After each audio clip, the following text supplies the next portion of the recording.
Vous voulez me faire crever? Je veux pas du black sur l'affiche comme médecin.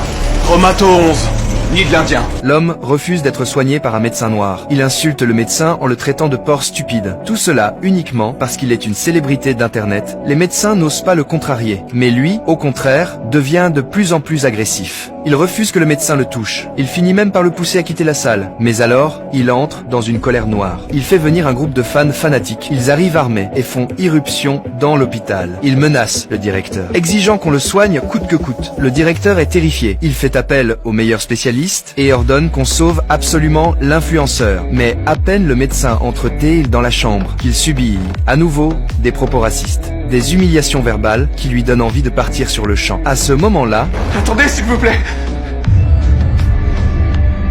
Ne l'écoutez pas. Écoutez qui? Hadès. L'influenceur change soudain d'attitude. Il souffre en réalité d'un trouble dissociatif de l'identité. Une personnalité malveillante prend souvent le contrôle de son corps, tandis que la personnalité bienveillante supplie le médecin d'opérer au plus vite pour l'aider à chasser l'autre lui-même. Après examen, le médecin découvre une tumeur au cerveau. Il est très probable qu'elle soit à l'origine de ce trouble. Une opération immédiate est indispensable. Mais à cet instant, la personnalité malveillante se réveille brutalement et s'oppose violemment à l'intervention. Qu'est-ce que c'est? Une petite dose de kétamine.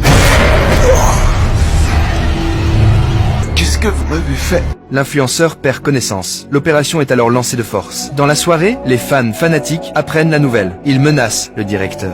Le noir de l'affiche, il l'a emmené au bloc opératoire contre sa volonté. Si jamais Hadès meurt, ou si après l'opération il se réveille et qu'il n'est plus lui-même, vous et ce chirurgien vous le paierez très cher. Le directeur s'effondre de peur. Il se précipite à l'hôpital dans la panique. Mais il est déjà trop tard. L'opération touche presque à sa fin. Après l'intervention, le médecin vient lui rendre visite et découvre avec effroi: Maintenant qu'il est plus là, je suis libre de faire ce que je veux. C'est à ce moment-là qu'il comprend qu'il s'est trompé. Ce qu'il a retiré n'était pas la personnalité malveillante. Depuis lors, ce corps est définitivement contrôlé par la personnalité malveillante.